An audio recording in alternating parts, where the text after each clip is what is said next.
বৰখলাত বিজেপিৰ হাৱা খতম। অমিত কালৱাৰৰ সপক্ষে বলিছে প্ৰচণ্ড ঢৌ।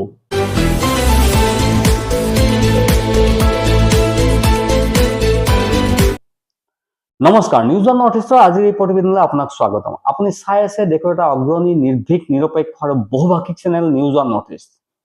যদি আপুনি এতিয়াও আমাৰ এই ভিডিঅ'সমূহ চোৱা নাই, লাইক কৰা নাই, ছাবস্ক্ৰাইব কৰা নাই, তেন্তে সোনকালে কৰক। কাৰণ এই চেনেলটো গদি মিডিয়া নহয়, যাক ক্ষমতাৰ জোৰেৰে সঁচা কথা কোৱাৰ ক্ষেত্ৰত দমন কৰিব পাৰিব।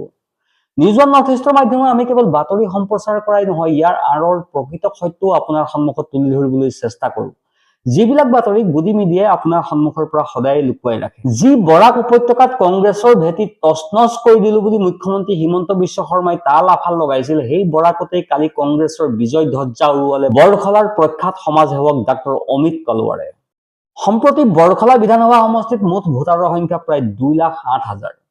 সমষ্টি পুনৰ নিৰ্ধাৰণৰ পাছত সমষ্টিটোত সংখ্যালঘুৰ ভোট কমি যোৱাৰ ফলত 32% হ্ৰাস পালে।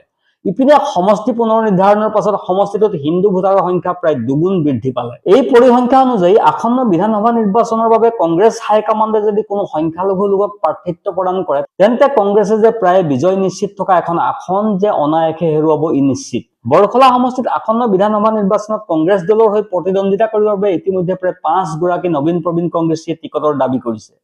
তাৰে ভিতৰত সমষ্টিটোত বৰ্তমান বিধায়ক হৈ থকা মিছবাহুল ইছলাম লস্কৰ, ডাক্তৰ অমিত কালৱাৰ, হেলিমুদ্দিন বৰভূঞা, সঞ্জীৱ ৰায় আৰু জুৱেল বৰভূঞা। কিন্তু এই সকললৈ লক্ষ্য কৰিলে সমষ্টিটোৰ সৰ্বস্তৰৰে ভোটাৰৰ মাজত ডাক্তৰ অমিত কালৱাৰৰ এক শক্তিশালী প্ৰভাৱ থকা দেখা পোৱা যায়। ইপিনে প্ৰায় 2,08,000 গৰাকী ভোটাৰ থকা সমষ্টিটোত চাহ জনগোষ্ঠীৰ ভোটাৰ আছে প্ৰায় 70,000।